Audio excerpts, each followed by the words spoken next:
जय श्री सीताराम मित्रों।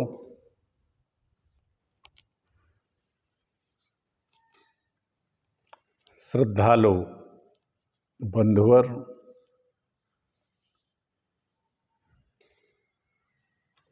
श्रद्धालु मातृशक्ति,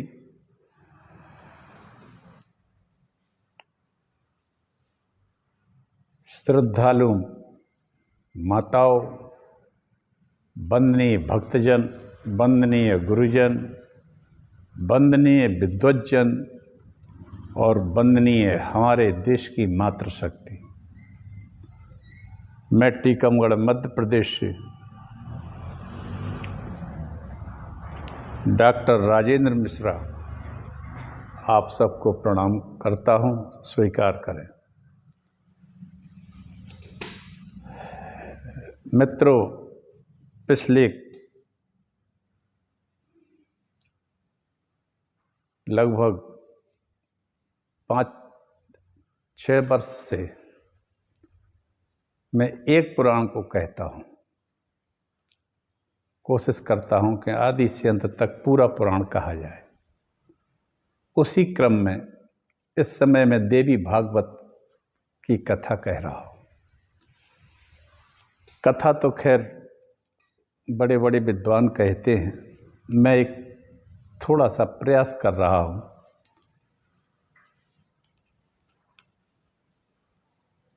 परमात्मा की कृपा से यथारूप कहता हूं, जो लिखा है वही के वही, अपनी तरफ से कुछ नहीं कहता हूं। आप लोग सुनिए, क्योंकि ये देवी भागवत हमारी मातृशक्ति के महात्म का वर्णन है। भगवान विष्णु की अमोघ शक्ति के महात्म का वर्णन है। विद्या और अविद्या दोनों उन्हीं के रूप हैं, उन्हीं का वर्णन है। संसार शक्ति सापेक्षमय है, शक्ति के बगैर सब कुछ मृत होता है। आज बड़े हमें थोड़ा सा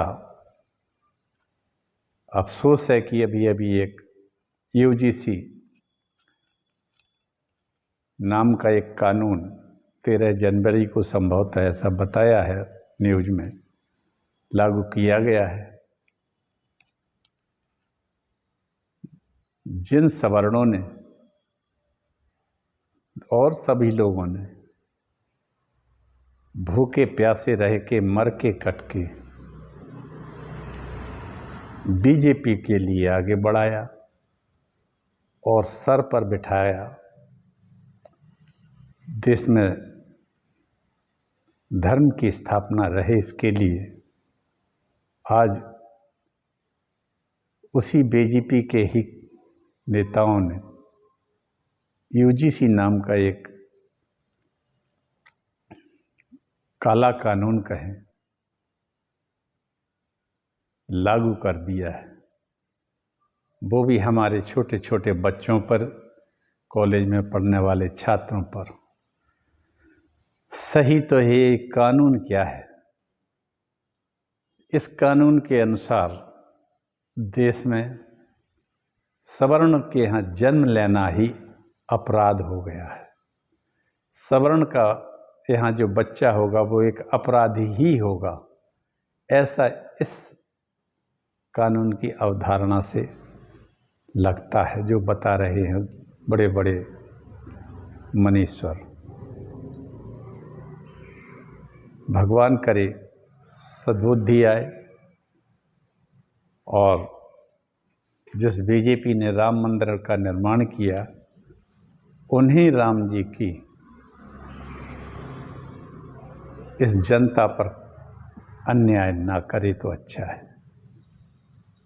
वर्ण आए सवर्ण, खास तौर पर ब्राह्मण वर्ग, जो इस देश की संस्कृति को ढो रहा है, अत्यंत दयनीय स्थिति के साथ, क्योंकि 78 वर्ष होने वाले हैं अब। सब लोगों को रोटी रोजी की ही चिंता सता रही है। इतना अन्याय सहने के बाद भी धर्म को आगे बढ़ा रहे हैं।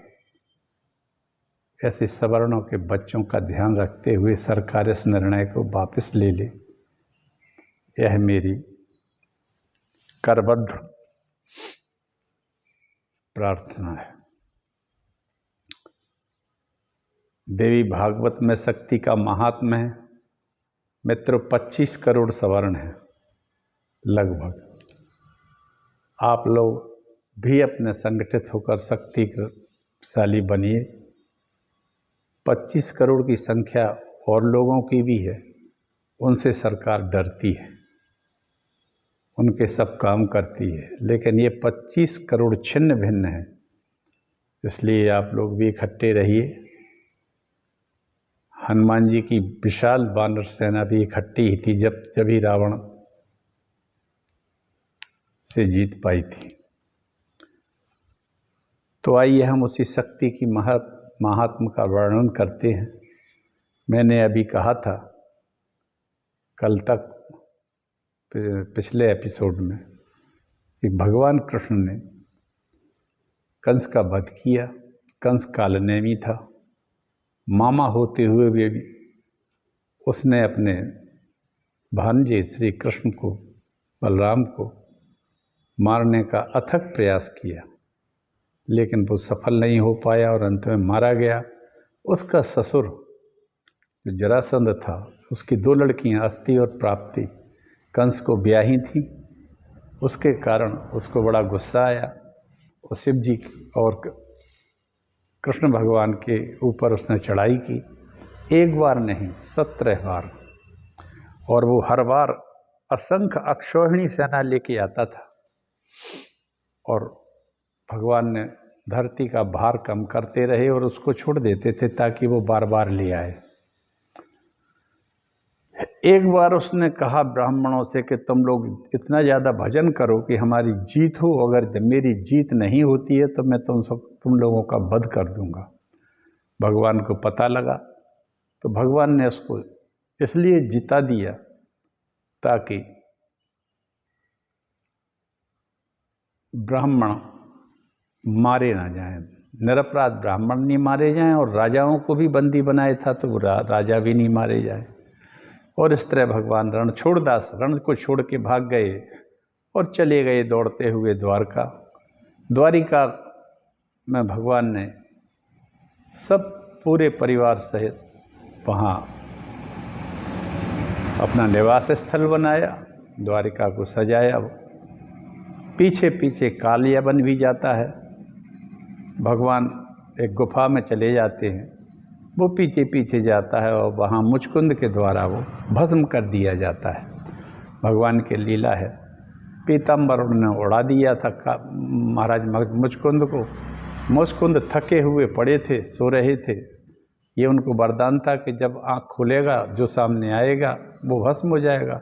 कालीयुग ने सोचा कि ये पीताम्बर उड़ के कृष्ण सो रहे हैं, तो उसने लात की ठोकर मारी और ठोकर मारने से वो जग उठे और मुचकुंद की का दृष्टि पथ में आने से कालियाबन का संहार हुआ। इस तरह कालियाबन मारा जाता है। कालियाबन की गुफा यहाँ मालथौन के पास के जंगल में है, ऐसा बताते हैं। हमारा जाना तो नहीं हुआ, लेकिन बताते हैं लोग कि यहीं कालियाबन मारा गया था। एक गुफा है बहुत बड़ी, वहाँ स्थान है भगवान कृष्ण का। मालथौन के पास पड़ता है, जिला सागर में। तो इस तरह से भगवान पहुँच जाते हैं द्वारकापुरी, वहाँ का जीर्णोद्धार कराते हैं और द्वारका में निवास करते हैं। एक दिन कृष्ण को रणछोड़ नाम पड़ गया। एक दिन कृष्ण भगवान का इसीलिए रणछोड़ नाम पड़ा क्योंकि वो रण को छोड़ के दौड़ लगा दी थी उन्होंने। कालियाबन जरासंध को अपनी जीत का बड़ा अहंकार हुआ, प्रसन्नता हुई और उसने सभी ब्राह्मणों को छोड़ दिया कि तुम्हारे भजन में निश्चित ताकत है। तब तो हमने कृष्ण से 18वीं बार जीत हासिल की। तो एक दिन कृष्ण का रण छोड़ नाम पढ़ियो, एक दिन कंस को पछाड़ी दियो छन में, एक दिन अर्जुन ने महाभारत जीत लियो, एक दिन भीलन लूट लियो वन में, एक दिन रावण ने 10 दिशा जीत लई, और एक दिन 10 सिर कटे पड़े रन में।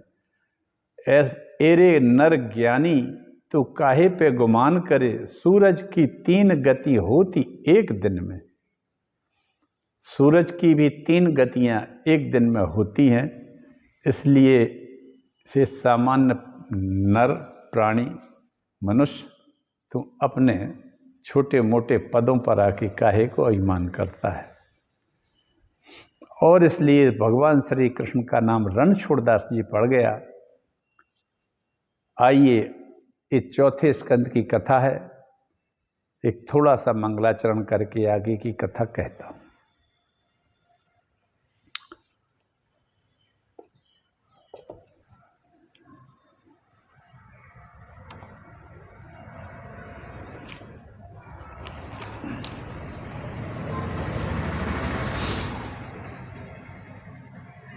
नमोस्तु रामाय सा लक्ष्मणाय, नमोस्तु रामाय सा लक्ष्मणाय, दिव्यैचितस्यै जनकात्मजायै, नमोस्तु रुद्रेन्द्रियमानिलेभ्यो, नमोस्तु चन्द्राग्निमरुद्गणेभ्यः।